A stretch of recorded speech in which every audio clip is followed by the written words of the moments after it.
Hello বন্ধুরা, আমি আবারও নিয়ে আসলাম আপনাদের কাছে নতুন একটি গল্প। গল্পটি সম্পূর্ণ শুনলে আপনাদের অটোমেটিক মধু ঝরে পড়বে। তো গল্পটি শোনার আগে অবশ্যই চ্যানেলটি সাবস্ক্রাইব করুন। বন্ধুরা, গল্পটি শোনার সময় হাতে টিস্যু নিয়ে বসে পড়ুন, যাতে বিছানা নষ্ট না হয়। চলুন শুরু করি আজকের এই গল্পটি। শায়রা শব্দের জান বের হয়ে যাচ্ছে আমার। তারপর ও কোনো রকম ছাড় পাচ্ছি না আমি। টানা 10 মিনিট ধরে আমার ঠোঁটের উপর অত্যাচার করেই চলছে আমার ক্লাসের স্যার, আর আমি তার থেকে ছাড়া পাওয়ার জন্য ছটপট করেই চলছি, কোনো থামাথামি নাই। আমার এমন নড়াচড়ায় কিস করতে ব্যাঘাত হচ্ছেন উনার, তাই আমাকে এক হাতে মর চেপে ধরে উঁচু করে দেয়ালের সাথে মিশিয়ে নেন, অন্য হাতে আমার চুলের মুঠি শক্ত করে ধরে নিজের সাথে টেনে চেপে ধরে ডলি কিস করতে থাকেন আমাকে, এক কথায় যাকে বলে ঠোঁট কামড়ানো কিস। স্যারের সাথে কি সেওতা তাই জানি না আমি, তবে আমাকে চেপে ধরায় এতে করে উনার সুবিধা হলেও আমি বেশ ব্যাপাচ্ছিলাম। তাছাড়া কোনো রকম নড়াচড়া আমার সাধ্যের বাহিরে ছিল। কি করব কিছু ভেবে না পেয়ে দমে যাই আমি। আমার দমে যাওয়াতে উনি আরও একধাপ এগিয়ে আসে আমার দিকে। তার হাত আমার শাড়ির ভিতর আমার উন্মুক্ত কোমর জুড়ে বিচরণ করছে, অন্য হাতে টেনে টেনে ঠোঁট কামড়িয়ে কিস করছে।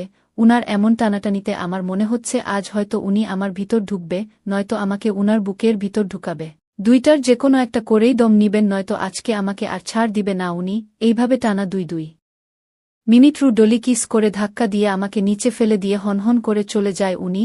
উনার ধাক্কায় তাল সামলাতে না পেরে নিচে পড়ে হাতে ব্যথা পাই আমি। ব্যথা পাওয়ার সাথে সাথে ঘুম থেকে ধুর ফুরিয়ে উঠি আমি। কি সাংঘাতিক ব্যাপার, স্যারকে নিয়ে কি স্বপ্নটাই না দেখলাম আমি, তাও যে সেই স্বপ্ন ছিল না, একদম কিস পর্যন্ত চলে গেলাম। আল্লাহ, ভাবা যায় এত কিছু না, ভাবা যায় না।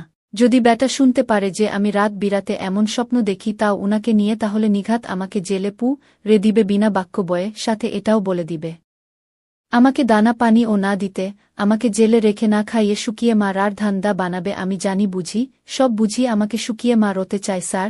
তাই যত কিছুই হোক না কেন উনাকে জানতে দেওয়া যাবে না আমার এই বাজে স্বপ্নটার কথা, নয়তো আমাকে শুকিয়ে মরার থেকে কেউ বাঁচাতে পারবে না। কিন্তু আমি এত তাড়াতাড়ি মরতে ও চাই না।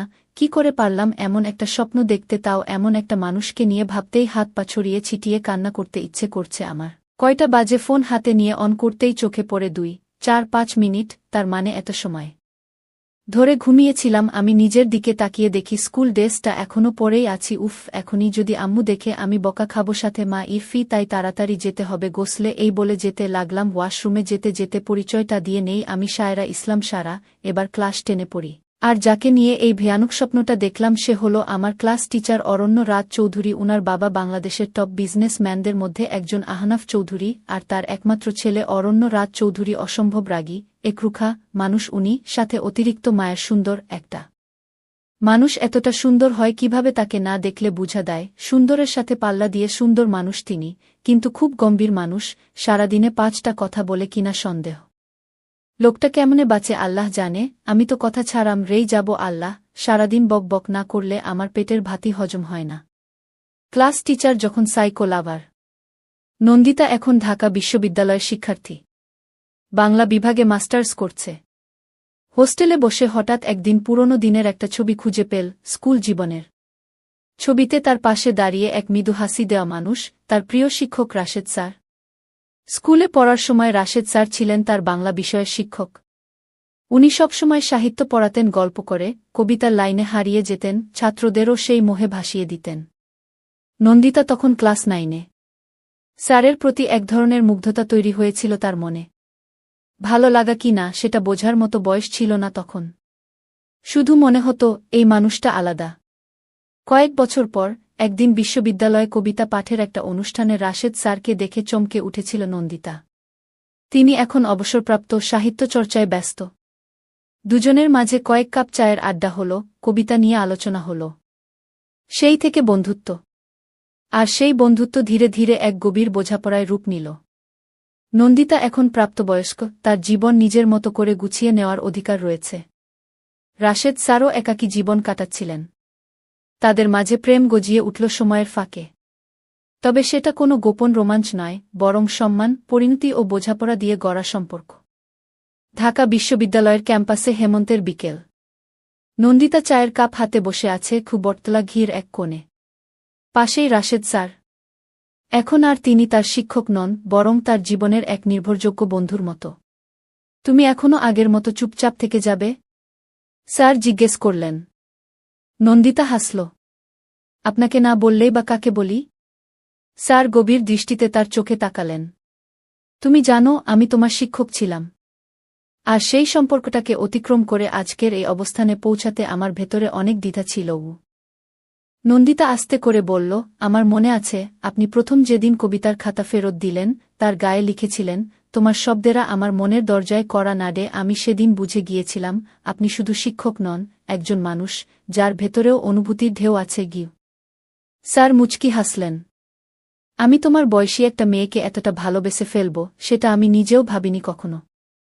কিন্তু এটা প্রেম নয় শুধু, এটা মায়া, গভীরতা, শ্রদ্ধা, সবকিছুর মিশ্রণ। আমার বন্ধুরা বলবে বয়সের পার্থক্য, মানুষ বলবে শিক্ষক ছাত্রী। নন্দিতা বলল, হ্যাঁ বলবে। স্যার মাথা নোয়ালেন। তবে আমাদের সম্পর্কটা কখনো গোপন ছিল না, অসংযত নয়। তুমি বড় হয়েছ, স্বাধীনভাবে ভাবতে শিখেছ। আমি কেবল সেই ভাবনার পাশে একজন সঙ্গী হয়ে থাকতে চাই। তারপর অনেক সময় চুপচাপ বসে থাকল তারা।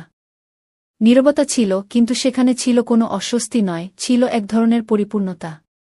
হঠাৎ বৃষ্টি শুরু হল। দুজন এক ছাতার নিচে আশ্রয় নিল। নন্দিতা ফিসফিস করে বলল, স্যার না, আজ থেকে রাশেদ বলি। স্যার চমকে তাকালেন। তারপর একটুখানি হাসলেন। তবে আমিও নন্দিতা বলবো না, ডাকব আমার কবিতা বলে। কি নন্দিতা আর রাশেদ এখন একে অপরের জীবনের অপরিহার্য অংশ। তবে শহরের বাতাসে গুঞ্জন ছড়াতে সময় লাগে না। ধীরে ধীরে চারদিকে ছড়িয়ে পড়ে তাদের সম্পর্কের খবর। বিশ্ববিদ্যালয়ের সহপাঠীরা, কিছু শিক্ষক, এমনকি পুরনো স্কুলের কয়েকজনও নানা প্রশ্ন তোলে। একদিন বাংলা বিভাগের এক ক্লাসে এক ছাত্রী পেছনে ফিসফিস করে বলল, ওই না, ওটাই সেই মেয়ে। রাশেদ স্যারের সঙ্গে রিলেশন করছে।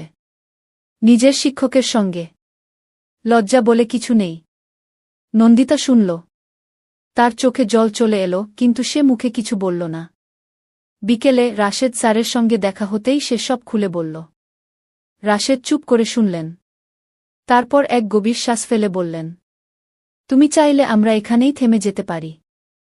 আমি কখনোই চাই না তুমি সমাজের চোখে নিচু হও। তুমি একজন মেধাবী, সম্ভাবনাময়ী নারী। এই সম্পর্ক যদি তোমাকে আঘাত দেয়, আমি নিজেই দূরে সরে যাব। নন্দিতা চুপ। তারপর সে রাশেদের হাতটা শক্ত করে ধরল। স্যার, মানে রাশেদ, জীবনটা আমার। আমি কিভাবে ভালো থাকব সেটা আমিই জানি। তোমার সঙ্গে সম্পর্কটা আমার কাছে প্রেম নয়, শুধু একরকম আশ্রয়। যদি সবাইকে বোঝাতে নাও পারি, আমি নিজেকে বোঝাতে পারি। রাশেদ চোখে জল নিয়ে তাকালেন তার দিকে। তুমি জানো তুমি আমার জীবনের শেষ কবিতা। এরপর আর কোনো শব্দ লেখা হবে না। 6 মাস পর বিশ্ববিদ্যালয়ের বাংলা সাহিত্য সম্মেলনে রাশেদ ও নন্দিতা একসঙ্গে একটি যৌথ কবিতা পাঠ করেন। তাদের কবিতার নাম ছিল সময়ের ফাঁকে হারানো স্বপ্ন। চারদিকের মুখরতা কিছু সময়ের জন্য থেমে গিয়েছিল। সবাই কেবল শুনছিল আর এক একটি লাইনের ভেতর দিয়ে